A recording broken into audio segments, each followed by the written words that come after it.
धानपुर गांव के अंदर रोज की तरह एक खतरनाक स्कॉर्पियन इंसानों को मारने के लिए आता है। स्कॉर्पियन को लोग देखकर तेजी से अपने अपने घर भाग रहे थे। कुछ के पैर थर थर कांप रहे थे तो कुछ को पूरे बदन में पसीना छूट रहा था। पर एक इंसान अभी भी स्कॉर्पियन को देखते हुए बाहर रुका था। तभी उसके पास स्कॉर्पियन आता है और सीधा उसके ऊपर अपने डंक मार देता है। बस उस आदमी का पूरा जिस्म खून में बदल जाता है। पर दिक्कत की बात यह थी कि नोवामैन धानपुर गांव के अंदर घूमने के लिए आ रहा था और उसको स्कॉर्पियन के बारे में पता नहीं था। नोवामैन उड़ते उड़ते गांव के एकदम बीच में उतर जाता है और जो होना था वही हुआ। स्कॉर्पियन तेजी से नोवामैन की ओर बढ़ रहा था और उसे भी मारने ही वाला था कि पीछे से किसी ने स्कॉर्पियन पर गोली चलाया। बास स्कॉर्पियन डर के भाग गया। नोवामैन पीछे देखता है तो वहां मोनू नाम का आदमी था और उसी ने स्कॉर्पियन पर गोली चलाया था। पर नोवामैन मोनू पर भड़क गया और उसे डांटने लगा। ये क्या किया तुमने? एक बेजुबान पर गोली चलाते हो? तुम्हारे अंदर दिल नहीं है क्या? सिर्फ अपने मजे के लिए स्कॉर्पियन को मारने चला था। फिर मोनू बोल पड़ा,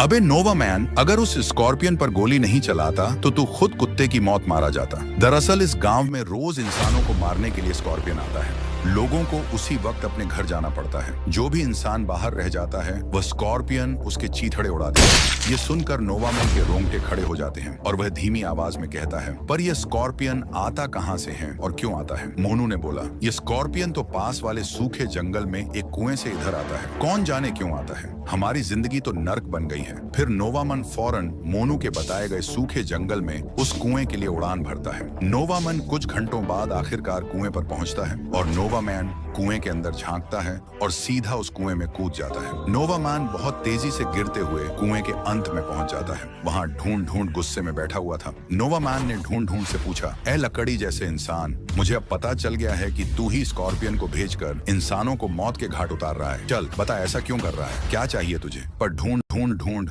माना नहीं और नोवामैन को धमकी दे देता है, तू कौन होता है? मैं तुझे क्यों बताऊं? चला जा यहाँ से, वरना तेरे लिए अच्छा नहीं होगा। नोवामैन कहता है, अगर तू अपनी समस्या बताएगा तो शायद मैं तेरी कुछ मदद कर सकूंगा, और हाँ, तुझे मालूम रहे कि मेरे पास तुझसे ज्यादा शक्ति है। इतना कहते ही ढूंढ ढूंढ रो पड़ा और बोला, मेरा नाम ढूंढ ढूंढ है। मैं पुराने जमाने में उस धानपुर गाँव का राजा हुआ करता था। उस वक्त मेरे पास इतनी धन दौलत थी कि धानपुर के लोग 100 साल तक बैठकर खा सकते थे, पर अपने ही धोखेबाज निकले। पुष्पा, जो कि मेरा भरोसेमंद मंत्री था, वह एक दिन आकर मुझको बोला, राजा जी, मेरे पास आपके लिए खुशखबरी है। अपनी सल्तनत में जो कुआं है उसमें कुबेर का खजाना है। इतना सुनते ही मैं पुष्पा के साथ इस जंगल में इसी कुएं के पास आ पहुंचा और जैसे ही मैंने खजाने के लालच में कुएं के अंदर झांका तो पुष्पा ने मुझे धक्का दे दिया और मेरी इसी कुएं के अंदर मौत हो गई।